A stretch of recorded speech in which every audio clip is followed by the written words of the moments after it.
გამარჯობათ, მოგესალმებით. ჩვენ დღეს გვაქვს ტრადიციული პრესკონფერენცია, რომელსაც ზოგჯერ სამი კვირის გამოშვებით, ზოგჯერ ერთი თვის გამოშვებით, მაგრამ მაინც ვატარებთ. მადლობა, რომ მობრძანდით. დღეს ბუნებრივია ამ პრესკონფერენციაზე ისე როგორც სხვა დროს გავცემ პასუხს იმ კითხვებზე, რომელიც თქვენი და შესაბამისად საზოგადოების ინტერესის საგანია. მე ვფიქრობდი, რომ პირდაპირ თქვათ მომეცა საშუალება კითხვის მოცემის, თუმცა ვფიქრობ, რომ ამ შემთხვევაში შეიძლება უმჯობესი იყოს პირდაპირ ვისაუბრო იმ თემაზე, რომელიც ბოლო დღეების მომეტებული ყურადღების საგანია, რომელიც შეეხება გავრცელებული ციხის კადრების ავტორის პასუხისმგებლობის საკითხს. ამიტომ მოდი კითხვის გარეშე მე ამ თემაზე დავიწყებ საუბარს და გავაკეთებ აუცილებელ განმარტებას მასთან დაკავშირებით. საზოგადოებისათვის ცნობილია, რომ სასამართლოში მიმდინარეობდა საქმის განხილვა, რომელიც უკავშირდებოდა სექტემბერში მასობრივი ინფორმაციის საშუალებით გავრცელებული ვიდეო მასალების ავტორების და ასევე ამ ვიდეო მასალებში ასახული პირების პასუხისმგებლობის განსაზღვრის საკითხს. ეს სასამართლო დავა დასრულდა და ამ დავის დასრულების წინ ერთ-ერთ პირთან, ვლადიმერ ბედუკაძესთან გაფორმდა საპროცესო შეთანხმება განსაკუთრებული თანამშრომლობის შესახებ, რომელიც გაფორმდა მთავარ პროკურორსა და ბრალდებულს შორის და რომლის საფუძველზეც ეს უკანასკნელი გათავისუფლებული იქნა სისხლის სამართლებრივი პასუხისმგებლობისაგან. მე მინდა კომენტარი გავაკეთო ამასთან დაკავშირებით და საკითხის ირგვლივ უპირველეს ყოვლისა აღვნიშნო და გამოვყო უფრო სწორად ორი ფაქტორი ერთმანეთისგან. პირველი, წმინდა სამართლებრივი ფორმალური მხარე და მეორე, შინაარსობრივი ასპექტი, რაც იმ უფლების გამოყენებას დაედო საფუძვლად, რომელიც იქნა გამოყენებული. ფორმალურად საკითხი მოწესრიგებული არის სისხლის სამართლის საპროცესო კოდექსის 218 მუხლში, კერძოდ 218 მუხლის პირველი ნაწილი მთავარ პროკურორს ანიჭებს უფლებას ნებისმიერ დანაშაულზე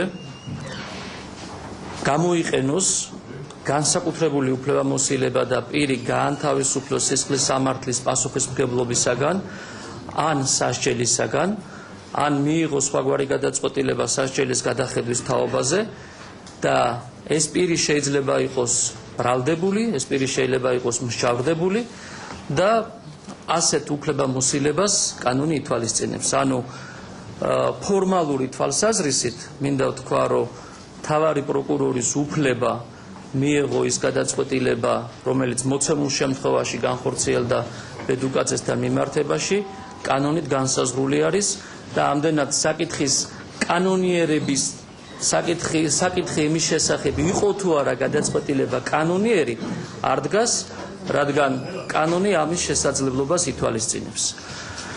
ეს ასე ვთქვათ ფორმალური მხარეა და ბუნებრივია ამის იქეთ მნიშვნელოვანია შინაარსობრივი ასპექტი. რა გახდა, რა გარემოებები გახდა საფუძველი იმისა, რომ მე მიმეღო გადაწყვეტილება აი ამ უფლებით სარგებლობაზე.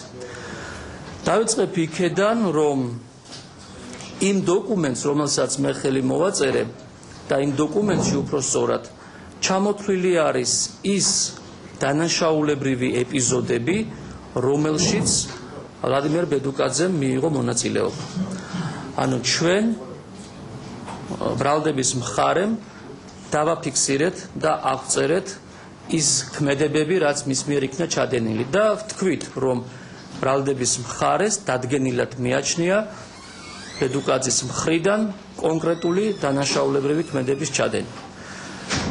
ნუ ამის იქეთ ჩვენ უკვე იმ დოკუმენტში აღწერეთ ის გარემოებები, რამაც მე გადამაწყვეტინა მისი პასუხისმგებლობისაგან სრული გათავისუფლება. მე ამ გარემოებების შესახებ ბუნებრივია ეხლა გესაუბრებით და ეს აუცილებლად უნდა იცოდეს საზოგადოებამ. ჩვენ ამის შესახებ თავის დროზე ჩვენს ვებგვერდზე გავავრცელებთ ინფორმაცია, მაგრამ ესეთი პირადი და უშუალო საუბრის რეჟიმში ნამდვილად არ ყოფილა ეს განხილული. პირველ რიგში სარგებელი, რომელიც ქართულმა საზოგადოებამ სამართალ დაცვითმა ორგანოებმა სასჯელ აღსრულების დაწესებულება მიიღო აი იმ ვიდეო მასალების გავრცელების შედეგად. ეს იყო ის, რომ მას შემდეგ, რაც ეს ვიდეო მასალები გამოქვეყნდა, საქართველოს სასჯელ აღსრულების დაწესებულებებში შეწყდა პრაქტიკულად პატიმართა ცემა, წამება, არაადამიანური მოპყრობა და შეიძლება ითქვას, რომ ათასობით პატიმარი, რომელიც მომავალში დაექვემდებარებოდა იმგვარ ქმედებებს, რაც ვიდეო მასალაში არის გავრცელებული, გადარჩნენ და მათ ასე ვთქვათ, მსგავსი ბედის გაზიარება აღარ მოუწევთ და აღარ უწევთ. ეს ყველაზე დიდი დამსახურება არის, რაც აი ამ ვიდეო გავრცელებულმა ვიდეო მასალებმა წარმოშვეს. ჩვენ აი ამ ვიდეო მასალების გავრცელების საფუძველზე დავიწყეთ სისტემური გამოძიება საქართველოში არსებულ ყველა სასჯელ აღსრულების დაწესებულებაში. 18 დაწესებულებიდან ჩვენს მიერ დაკითხული იქნა 2300 პატიმარი.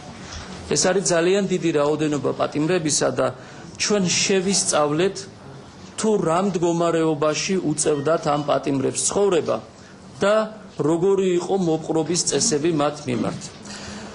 მე მაქვს ხელთ პატარა ამონარიდი, ასე ვთქვათ, ანალიტიკური დასკვნა იმ ჩვენებების ანალიზის საფუძველზე გაკეთებული, რომელიც აი ამ 2300 პატიმრის ჩვენებების საფუძველზე იქნა მიღებული და მე თქვენ ჩამოგითვლით მეთოდებს, რომელი მეთოდებითაც პატიმართა მიმართ ხდებოდა მოპყრობა საერთოდ საქართველოში, არა კონკრეტულად რომელიმე ერთ დაწესებულებაში, არამედ უკლებლივ ყველა დაწესებულებაში.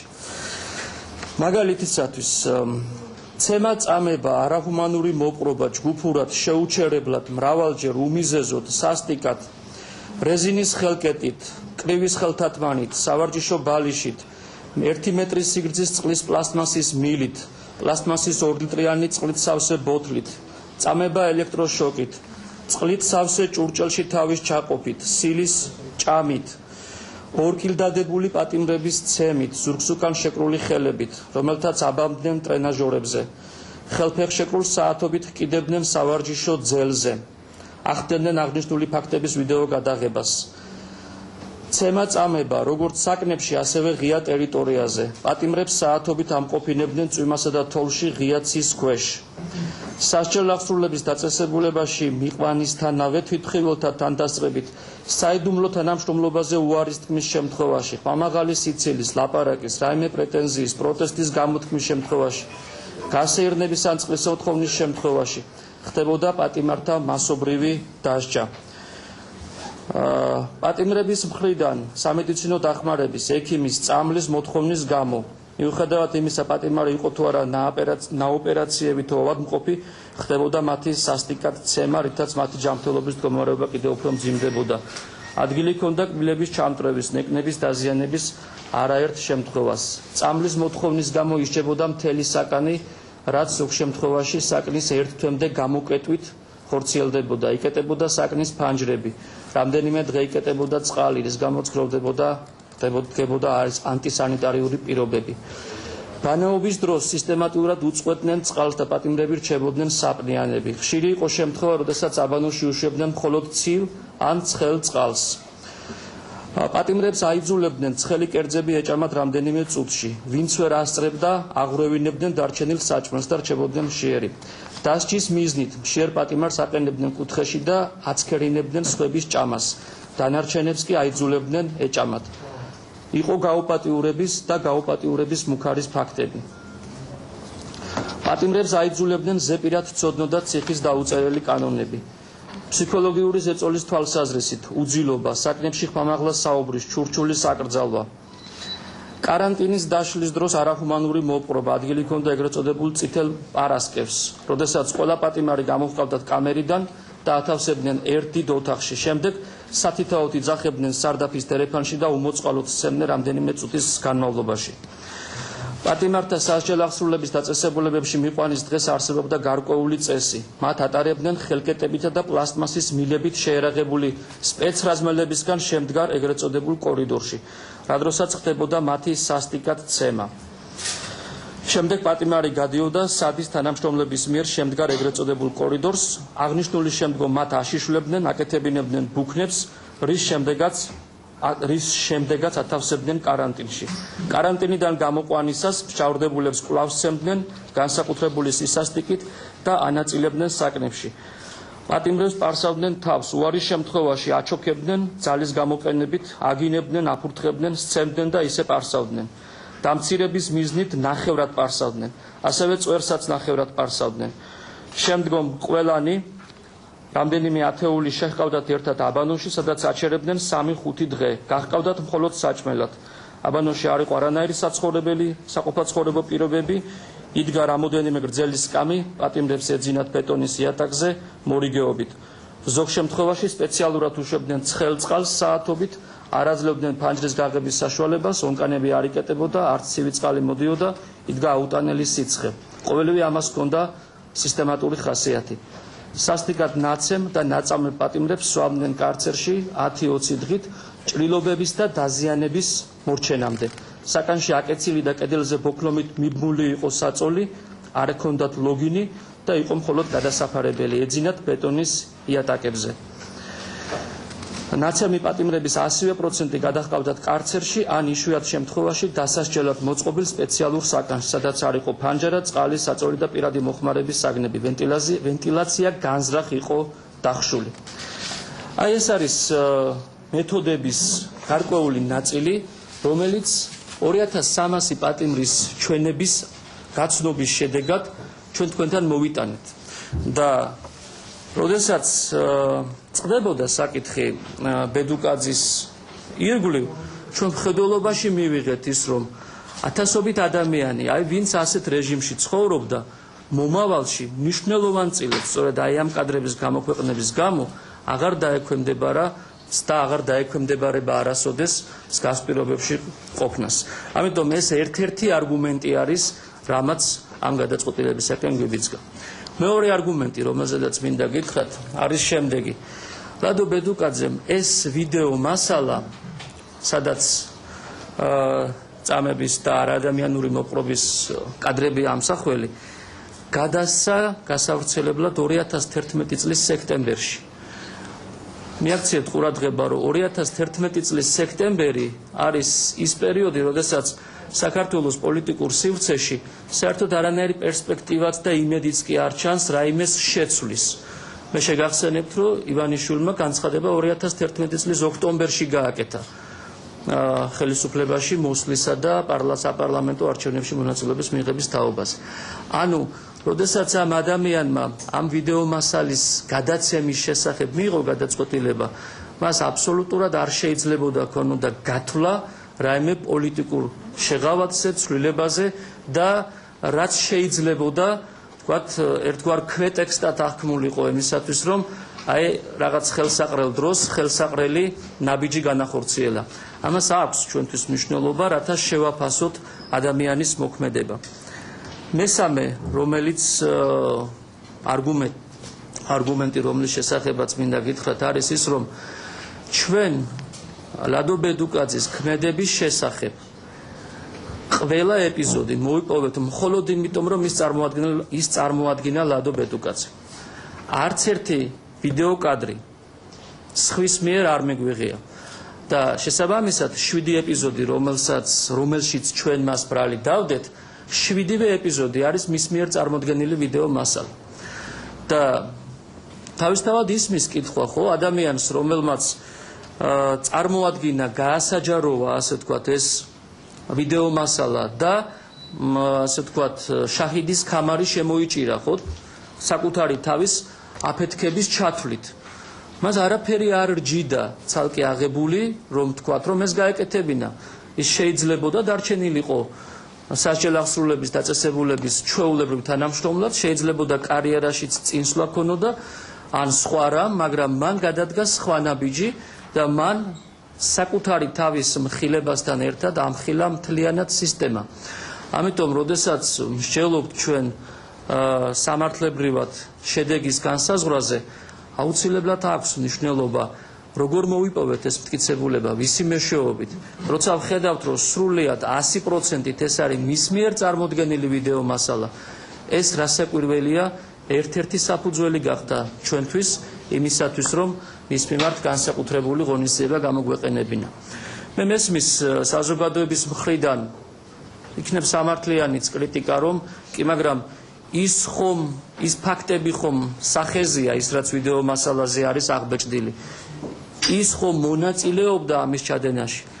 რასაკვირველია, ეს ასია და რასაკვირველია, სწორედ ამიტომ იყო, სანამ ეს გადაწყვეტილება იქნებოდა ჩვენის მხრიდან მიღებული, მნიშვნელოვანი განსჯის საგანი ყოველივე.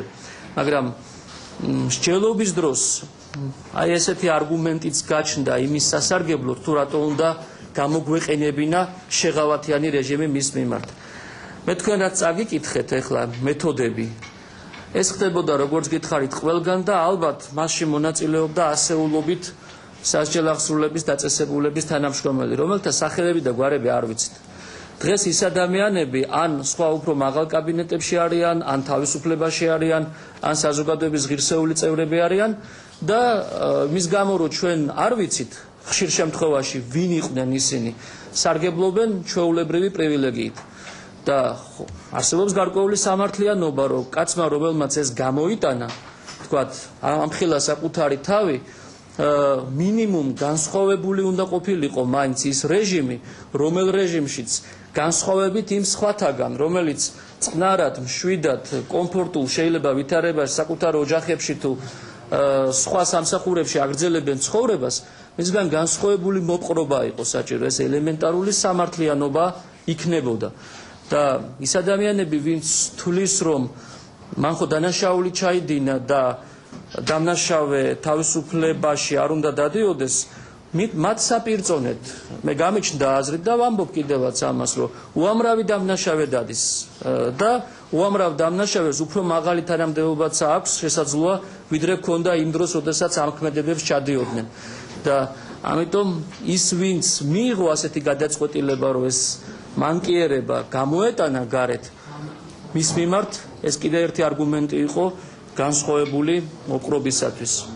შემდეგი პოზიცია, რომელიც მე გამაჩნდა ამ ქმედებასთან მიმართებაში, არის თუ რას დაუქვემდებარა მან პირადად საკუთარი თავი.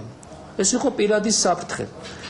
7-ვე ეპიზოდი, რომელიც ვიდეო მასალაზე არის აღბეჭდილი, ცალ-ცალკე ისინი სადღაც 9-დან 15 წლამდე თავისუფლების აღკვეთას ითვალისწინებენ. თქვენ გახსოვთ, უახლოეს დრომდე მუშაობდა შეკრებითობის პრინციპი სისხლის სამართალში და ყველაზე მინიმალური სასჯელიც კი რომ შეკრიბო, სადღაც 60 წელზე მეტი მაინც უწევდა აი ამ კადრების გამომტანს და გამავრცელებელს თავისუფლების აღკვეთის სახით. გასაგებია, რომ იმ დროს 30 წელზე მეტი არ იყო შეკრებითობის პრინციპით დამდგარი განაჩენის დროს ზედაზღვარი იყო 30 წელი, მაგრამ არც 30 წელიწადი არის ისეთი დრო, რომელიც შეიძლება სათამაშოდ ვინმეს წარმოეჩინა. ამიტომ მან კონკრეტულად, როდესაც ეს გადაწყვეტილება მიიღო, საკუთარი თავი დაუქვემდებარა 30 წლით სასჯელის მოხდას ციხეში. მაგრამ არა მარტო უბრალოდ სასჯელის მოხდას ციხეში, დიდი ალბათობით იმავე მეთოდებით სასჯელის მოხდას, როგორი მეთოდებიც აი აქ არის აღწერილი. ეს ხო იმ სისტემის თვითმხილველი იყო და მან ძალიან კარგად იცოდა, როგორ ისჯებოდნენ ადამიანები, რომლებიც სისტემის წინააღმდეგ ამხედრდებოდნენ. ეს არის ყველაზე დიდი, ასე ვთქვათ, საფრთხე, რომელიც ჰქონდა მას და არა მხოლოდ მას, ეს ჰქონდა მისი ოჯახის წევრებსაც. და არანაირი რწმენა ან იმედი, ვთქვათ, როდესაც ამ კადრების გასაჯაროების გადაწყვეტილება მიიღო თავის დროზე ამ ადამიანმა, არ უნდა ქონოდა, რომ თქვათ პროკურორი გახდებოდა არჩილ კვილაშვილი ან სხვა ვინმე ჩემგვარად მოაზროვნე და ამის იმედზე თქვათ მას რაღაც გათვლები გაეკეთებინა. ანუ ეს იყო ის გადაწყვეტილება, რომელიც კონკრეტულად იმ დროს იმ ვითარებაში იყო საფრთხის შემცველი მისთვის. ესეც მხედველობაში იქნა, რა თქმა უნდა, ჩემს მიერ მიღებული. და კიდე ერთი მეხუთე თუ მეექვსე არგუმენტი, არაანგარებითობა, ეს ძალიან მნიშვნელოვანი რამ არის. ამ ადამიანს არ უვაჭრია აი ამ ვიდეო მასალით და ფული არ გაუკეთებია, არ გამხდარა ეს პოლიტიკური ან კომერციული სპეკულაციის საგანი. და ეს ერთ-ერთი მნიშვნელოვანი ფაქტორი არის, როდესაც აი ამ საკითხის გადაწყვეტას შევუდექით. მოკლედ, აი ეს არის ის არგუმენტები, რომლის საფუძველზეც მე მივედი იმაზრამდე და არა მხოლოდ მე, აქ განხილვა იყო პროკურატურის სისტემაში, სამართალდამცავი ორგანოების სისტემაში და ეს აზრი, ასე ვთქვათ, ჩამოყალიბდა მაშინ, რომ მის მიმართ განსაკუთრებული ღონისძიება, ანუ შეღავათის განსაკუთრებული ზომა ყოფილიყო მიღებული. ამავდროულად ვფიქრობდით სასჯელთა შესახებას და გაგიზიარებთ იმ ფიქრს, რასაც ვფიქრობდით. სამი სახის სასჯელი არსებობდა და არსებობს. ერთი სასჯელი საპატიმრო დაწესებულებაში ყოფნით, ანუ თავისუფლების აღკვეთა. მეორე სასჯელი შეიძლებოდა ყოფილიყო მისთვის პირობითი მსჯავრი, ანუ ის პრობაციონერი ყოფილიყო და თავისუფლებაში. მესამე შეიძლებოდა ყოფილიყო ფინანსური ჯარიმა. ალბათ დამეთანხმებით იმაში, რომ ფინანსური ჯარიმის სახით სასჯელის ზომა ყოფილიყო დადგენილი, ის სრულიად არაადეკვატური იქნებოდა მოცემული შემთხვევის სამართლიანი დარეგულირებისათვის. სხვა სასჯელი, როგორიც არის პირობითი მსჯავრი და გარეთ ყოფნა, ესეც არაადეკვატური იქნებოდა, იმიტომ რომ ალბათ ფორმალობის მოხდის მიზნით გაისმებოდა კრიტიკა და ალბათ სამართლიანიც იქნებოდა ეს კრიტიკა, რომ ნახეთ რეალურად გაათავისუფლეს და რაღაც კვირაში ერთხელ პრობაციის სამსახურში თითის დაჭერის რეჟიმით დავკმაყოფილდით. თავისუფლების აღკვეთას რაც შეეხება. თავისუფლების აღკვეთაში რასაკვირველია 9-დან 15 წლამდე ლუფტი არსებობდა, უკვე შთანთქმის პრინციპი მუშაობდა, მაგრამ ერთი წელი ან სხვა მსგავსი რო ყოფილიყო, ბევრის მხრიდან ეს თვალთმაქცობა დაღიქმებოდა, რომ თუ ეს ჩაიდინა, რატო ერთი წელი, მაგრამ მე პირადად უსამართლოდ მიმაჩნდა, თუ ეს იქნებოდა 7 ან 6 წელი, რადგან ის რაც მან განახორციელა, ასეთი ზომის სასჯელის ფარგლებში ჩემთვის ეს უსამართლობის განსახიერება იქნებოდა. ამიტომ ყოველგვარი, ასე ვთქვათ, თვალთმაქცობის, მოჩვენებითობის გარეშე პირდაპირ ღიად ვთქვით ის რისი თქმაც ჩემის აზრით სამართლიანობასთან და სამართლებრივთან იყო დაახლოებული. ამიტომაც მივიღეთ გადაწყვეტილება, რომ ის სრულად ყოფილიყო გათავისუფლებული პასუხისმგებლობისაგან. ეს არის ის არგუმენტები, თუ კი კითხვა გვაქვს, ეს იყო პირდაპირ ჩართვა